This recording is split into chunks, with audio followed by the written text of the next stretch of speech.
à tous, donc aujourd'hui on se retrouve pour les lectures de dégel du mois de mai.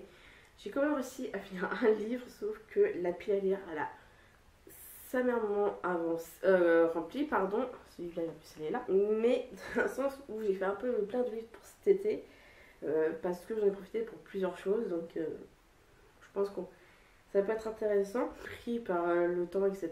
On a un temps qui est très orageux, enfin... Je pense que c'est cas partout en France, vous savez le temps qu'on a actuellement, avec des pics de chaleur avec le soleil, avec des pics de pluie. C'est pas très le top, mais je pense qu'on se comprend très rapidement.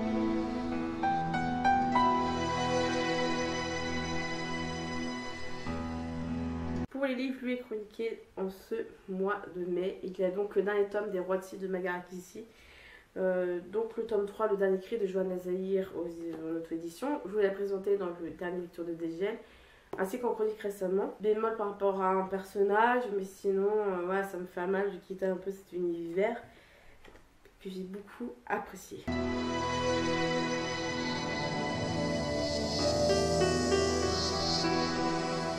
En acquisition, sachez qu'il y a tout ça, donc oui, ça a été un peu garni.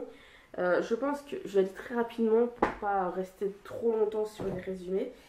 Oui, j'ai des livres qui arrivent, pas dans les livres derrière. Donc, en fait, il faut savoir, c'est que début mai, je suis allée en Vendée pour une fête de famille. Hein. Sachez que j'ai j'ai toute la partie de ma mère qui est en Sarthe, là où j'habite actuellement. Et tout le côté de mon père, c'est la Vendée. Donc, il y a beaucoup de livres qui arrivent sur un même thème, c'est normal. Et donc on est allé chez un de mes cousins qui habite pas loin, hein, d'ailleurs il se reconnaîtra s'il voit cette vidéo. Et près de chez lui il y a donc une petite épicerie et il y a donc une boîte à livres. Si vous savez, ce genre de livre, vous pouvez déposer des livres que vous ne voulez plus et les autres peuvent les récupérer. Et tout ça c'est gratuitement, c'est gratuit. Et donc en tout j'en ai pris 1, 2, 3, 4, 5, 6 livres dans cette boîte à livres. Mais j'aime bien ce concept de pouvoir prendre des livres et de devoir déposer ceux qu'on ne veut plus. Je pense que je vais peut-être faire quelques-uns avec certains livres, les cas où je ne sais pas. Ça permettra de faire un peu le tri, etc. Alors, le premier livre que j'ai trouvé, c'est Aux ordres de Fichy de Raphaël Delpar aux éditions Michel Lafon. C'est un livre qui a beaucoup vieilli, je pense que vous ne lirez pas, mais notamment on sent qu'elle est comme courbée, que le dos est un peu courbé, je ne sais pas si vous voyez, qu'il n'est pas tout à fait droit, enfin bref, on sent qu'il a été touché.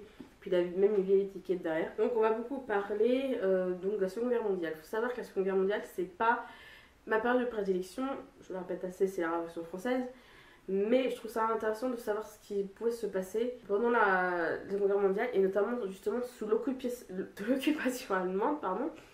Et donc je trouve ça vraiment intéressant de pouvoir se dire qu'est-ce qui a pu se dire, justement quels ont été les ordres du régime de Vichy, instauré par Pétain, notamment, si je dis pas de bêtises et que j'ai perdu mes cours d'histoire de collège. C'est un livre qui est écrit assez gros, on va pas se mentir, hein, je pense que vous voyez vous-même. Donc je pense que c'est un livre qui va être assez rapide à lire cet été ou même à un autre moment. C'est un bouquin qui fait un peu plus de 300 pages, donc ça va se lire assez rapidement. Autre livre, c'est Les grandes affaires criminelles de la Vendée de Christophe Belzer aux éditions de Boré. C'est un livre qui justement, vous avez compris de quoi ça parle, de beaucoup d'affaires qui ont lieu justement dans le département de la Vendée.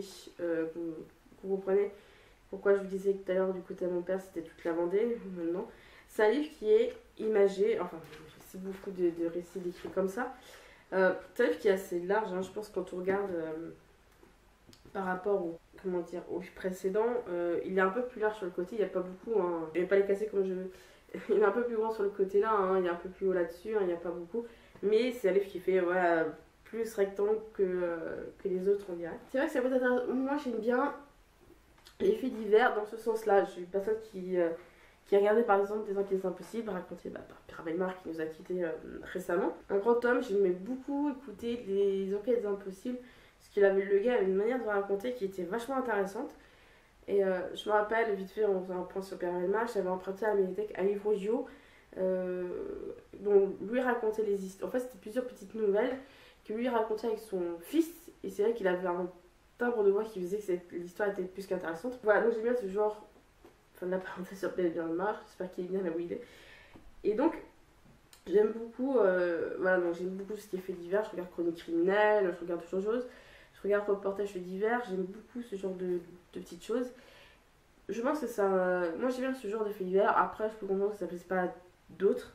Moi j'aime bien, c'est un peu. ce côté enquête. Voilà, je suis pas très policière. Les thrillers, j'en lis très peu, voire même très très peu. J'en ai lu, mais c'est pas vraiment. Voilà, j'en ai pas lu 100 000, hein, je suis pas comme Séverine. Il est bien ce livre qui est une grande passionnée de thriller, mais franchement, c'est sympa de temps en temps. Et comme je disais, ce livre, il est un peu illustré dans le sens où il y a des photos. Par exemple, il y a des photos, voilà, des choses comme ça, de bâtiments. Qu'est-ce qu'il y a d'autre? Bâtiments, beaucoup de bâtiments. Là, c'est une ordonnance de non-lieu, je crois. De non-lieu, c'est ça? Ouais, une ordonnance de non-lieu, par exemple. Donc, c'est un livre que je pense qu'il est intéressant à lire de temps en temps.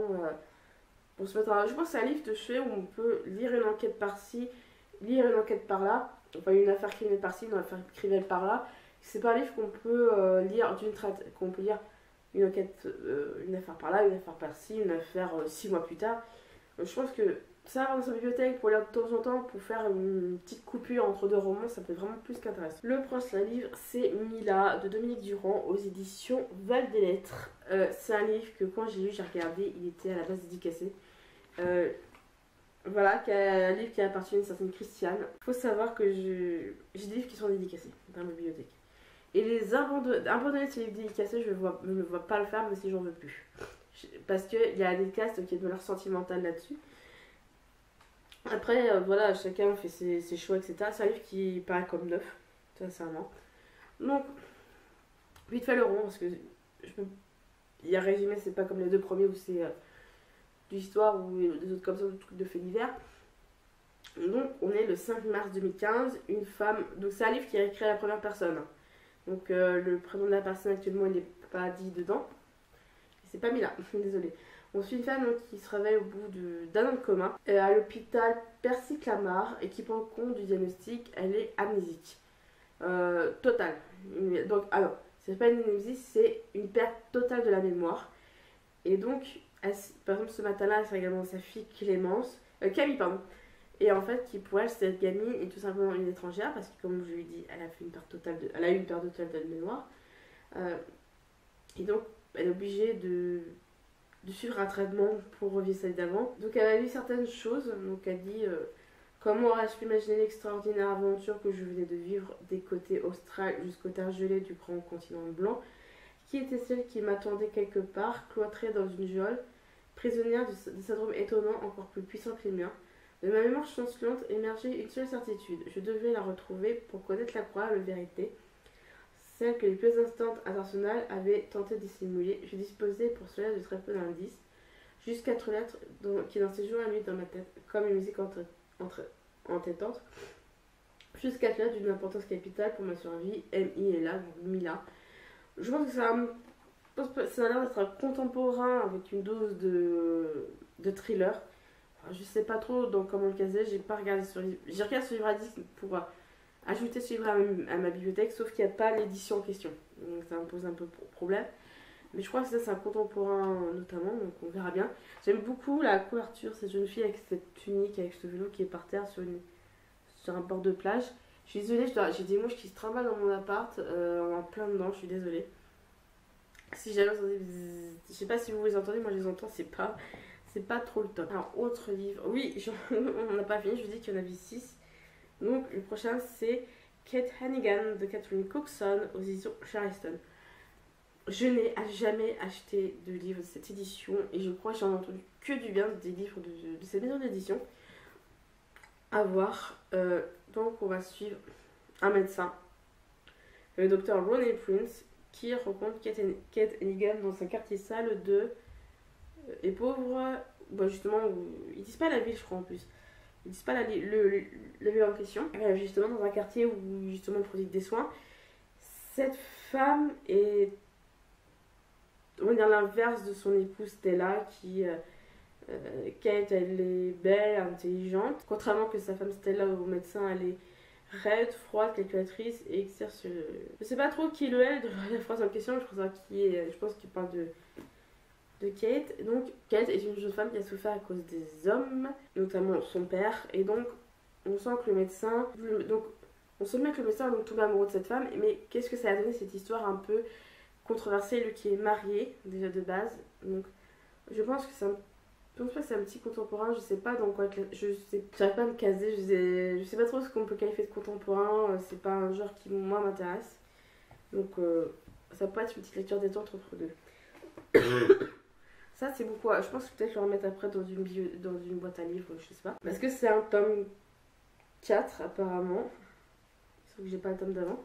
Il s'agit donc de Fiora et le roi de France de Juliette Benzoni, donc qui fait partie de la série La Florentine. Donc là, c'est l'édition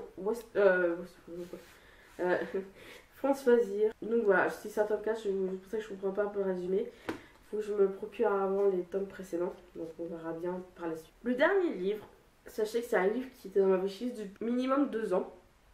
Et le trouver dans cette boîte à livres, c'était totalement inespéré. Il est limite comme neuf, comme vous pouvez le voir. Il s'agit donc de La fille du train de Paula Hawkins.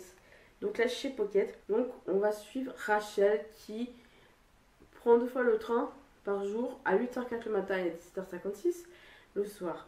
Et chaque jour, à un arrêt, elle voit à chaque fois la même petite maison et où vit un couple. Et elle s'imagine toujours des histoires en fait, dans le sens... par exemple, les 2 habitants, elle ne les connaît pas, mais elle leur a donné 2 noms. Jason et Jess, voilà, en fait, elle s'imagine la vie de ce couple. Des choses comme ça, et du jour au lendemain, c'est qui se paraît? Voilà, c'est ça, elle voit la jeune femme, donc Jess, qui est un autre homme que Jason, donc l'époux de cette Jess. Et on est ainsi en train de se dire comment c'est possible. Et justement, du jour au lendemain, justement, dans le journal, Rachel voit la photo de cette Jess dans le journal, et en fait, on apprend qu'elle a tout simplement disparu. Donc là, c'est vraiment un trailer par contre. Je crois que j'ai bien aimé parce que ce côté où tu dis, mais moi, je vais être franche avec vous, je prends le bus tous les matins pour aller au travail. Il y a certaines maisons que je trouve très jolies, même si c'est en pleine ville. Le Mans, c'est assez grand. Et je me dis à chaque fois, comment elle atteint ces maisons, est-ce qu'elle est si jolie, etc. Donc c'est vrai que c'est un peu ça aussi. Et je trouve ça vraiment intéressant de se dire, voilà, quand tu te rends compte du jour au lendemain que les mêmes personnes que tu croises tous les matins, même si c'est dans ton bus, dans ton train, dans le tramway, en voiture, etc., quand tu te rends compte que l'un des deux, que la personne qui vient à l'intérieur disparaît, oui, on peut se poser des petites questions. Alors après, comme vous le savez, donc, je suis allée donc en Vendée, je fais vite une mise au point, et ma grand-mère donc m'a offert des sous pour Noël et mon anniversaire, donc c'était en décembre, mais comme je dis, c'est de la Vendée, et moi je suis en Sarthe, vous me direz, il y a 3 heures de route, t'exagères.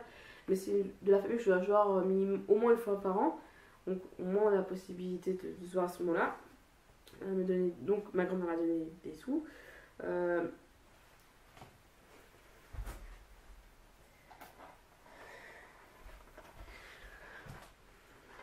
Donc c'est vrai que j'en ai profité pour acheter des livres. Il y a seulement un truc que j'ai acheté qui n'était pas lu, c'est un DVD.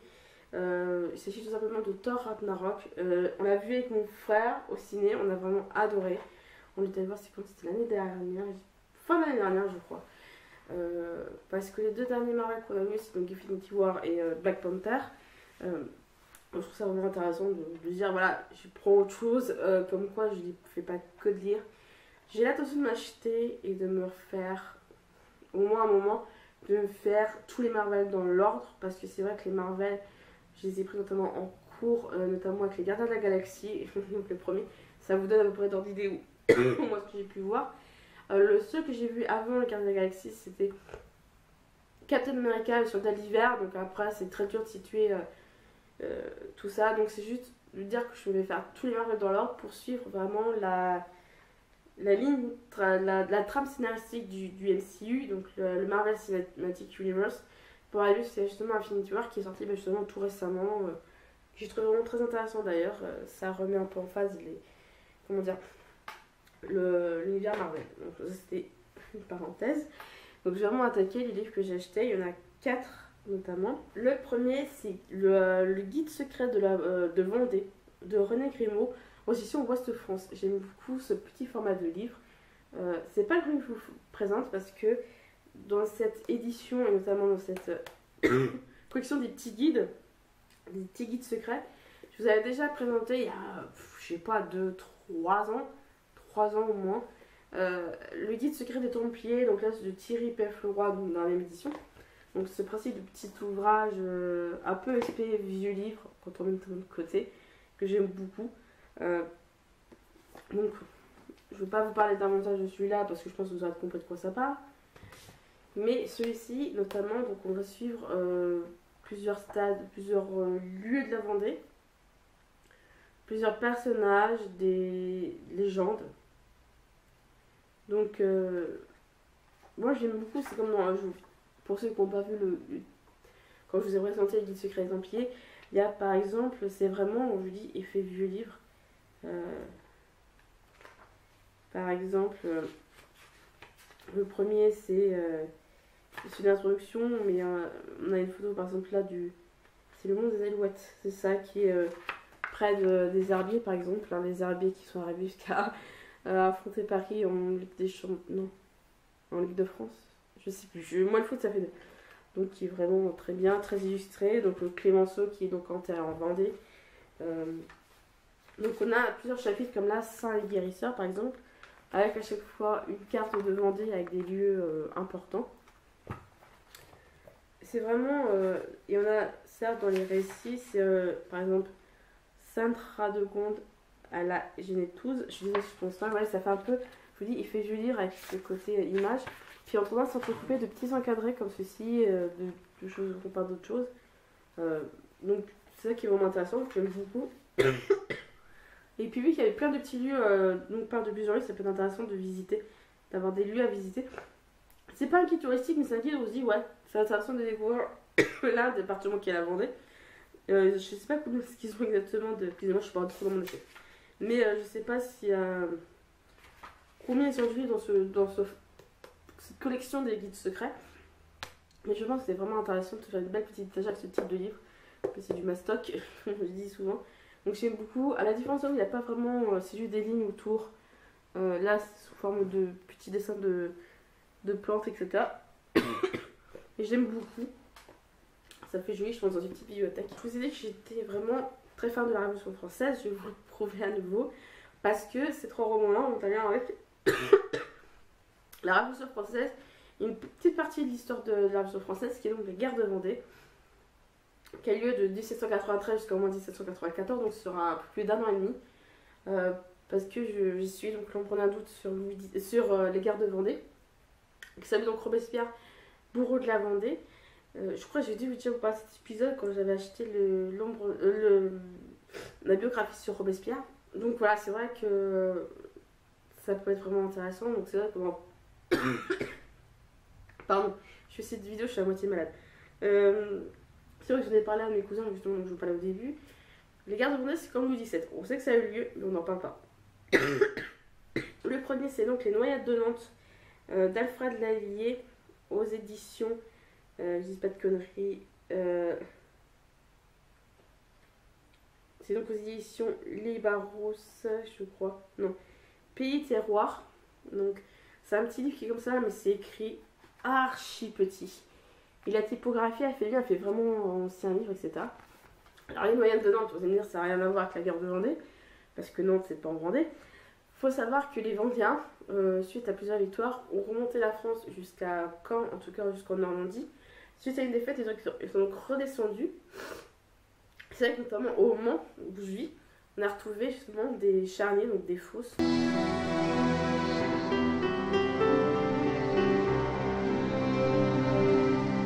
C'est vrai que ça fait longtemps que je vous avais pas présenté mes emprunts médiathèques, pourtant j'ai quand même tous les mois. Je me suis dit ça va peut-être intéressant pour vous mettre un petit peu coup du jour parce que là je suis à chaque fois fin du mois. Donc là je vais vous présenter les livres que j'ai empruntés pour le mois de juin. Donc au moins ça va être plus simple. Donc le premier que j'ai emprunté c'est Sorcière Magréelle, héritière des Ravens de Mérope Malo, aussi en Castelmore. Je vais pas vous parler des résumés parce que mais moi j'en sais rien, donc on verra bien par la suite. C'est un livre qui a beaucoup tourné, mais je crois que j'ai pas forcément entendu du bien. Enfin une fois j'en ai pas entendu du bien, les autres je sais plus trop. J'ai également emprunté Contes et légendes du Moyen-Âge. Il n'y a pas d'auteur. Donc Contes et légendes du Moyen-Âge en BD, en bande dessinée.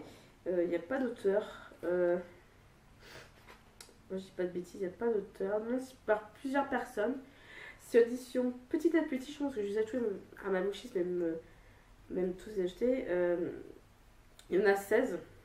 Donc voilà, dans la même collection, il y en a 1, 2, 3, 4, 5, 6, 7, 7, dont 3 dans Conte traditionnel, donc sur Perrault, Anderson et Grimm.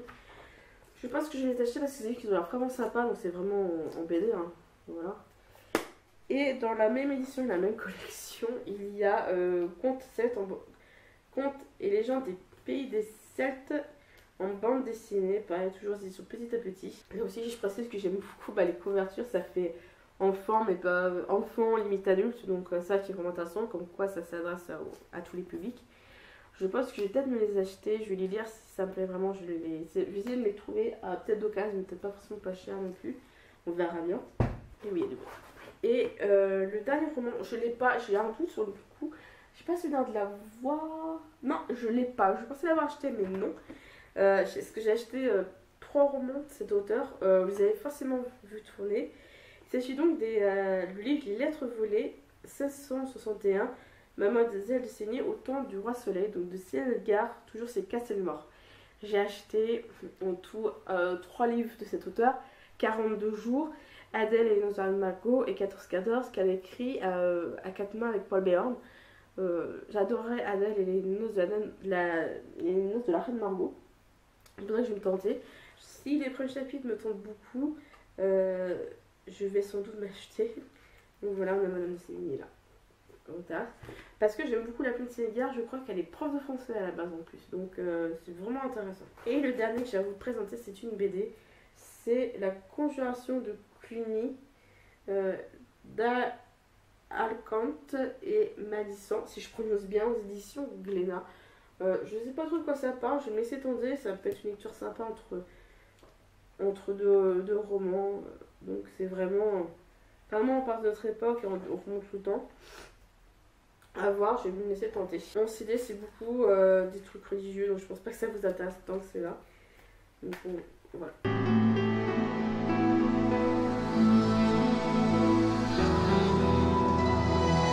En lecture du mois de juin, j'en suis à la moitié, voire même ouais.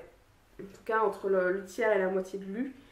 Il s'agit de Fissure Noire de Jess Kahn. Alors je sais pas si je prononce correctement le nom. Disons Le Héron d'Argent. Je lis ma liseuse numérique, c'est pour ça que je ne peux pas trop vous présenter. Je peux pas vous remettre au début de la page pour présenter la couverture pour venir d'où je venais. Parce que je ne me souviendrai pas forcément où j'en étais niveau numérisation de la page, en tout cas où j'en suis. Je vous mets donc la couverture maintenant.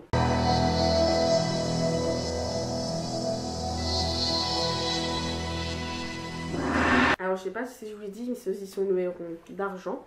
Toujours chez Le Héron d'Argent, j'ai l'intention déjà de finir le cycle des Kiss d'Ariane Bricard, donc toujours chez Le Héron d'Argent. Alors ma palle a peut-être bougé ce mois de juin, ça va vraiment dépendre où je suis dans mes lectures. C'est soit je vais lire le cycle des Kiss, soit je vais lire le tome 2 des 7 portes de l'Apocalypse, qui est donc le Graal de l'inframonde, de Vanessa et Dena Calico, donc ils ont une mère et sa fille. Le tome 3, je crois que est sorti ou va sortir. Donc c'est lié au Ragnarok, je crois, j'ai plus le titre exact. De toute façon, je pense que vous aurez vu que ça s'affiche en bas. Donc voilà, j'ai hâte de retrouver Vlad, Dracul et Eva. Donc ça peut être intéressant. Et évidemment, je l'ai presque fini. Il me reste les plus grandes choses. Là, il me reste juste ça. Donc ça va venir, je pense, rapidement. Pour Du Feu de l'Enfer de Sir Cédric, aux éditions Cité. Je pense que lui, vous devez avoir votre claque de le voir. C'est un livre qui, là où j'en suis actuellement, j'aurais pu le finir. Enfin, mais j'aurais pu le finir. Mais j'étais à un stage, j'ai dit stop, on va arrêter là. Parce que où j'en suis, je suis en mode je vais m'estirper les yeux de la tête, tellement que ça devient. Quand l'auteur dit que c'était hardcore, j'ai dit ouais. J'ai dit ouais, il rigole, tout ça. J'ai dit ouais, c'est hardcore, mais c'est faisable. Je suis à un stage, j'ai dit oui. Fais le boss parce que je crois que tu vas vomir ton repas. Sachant que j'écoute en format audio, donc ça va être pas bon. Et pareil, là aussi, ça va dépendre comment j'avance pour World War Web, donc 3W. De Joanne Nassayer aux éditions, ou en auto-édition. Pourquoi je vous dis à tout prix aux éditions, sachant que je sais que c'est d'auto-édité. Donc pareil, Bon Pavé, j'en suis ouais, un bon tiers, limite la moitié. Donc on verra ce que ça donne. The Priory of Zion holds the great secret. Ces tours déjà du mois de mai sont très conséquents, je suis désolée. Je vais essayer de couper au maximum au montage, mais je vous promets rien. Je pense que je vais être pas mal de la demi-heure, hein, je vais vous le dire.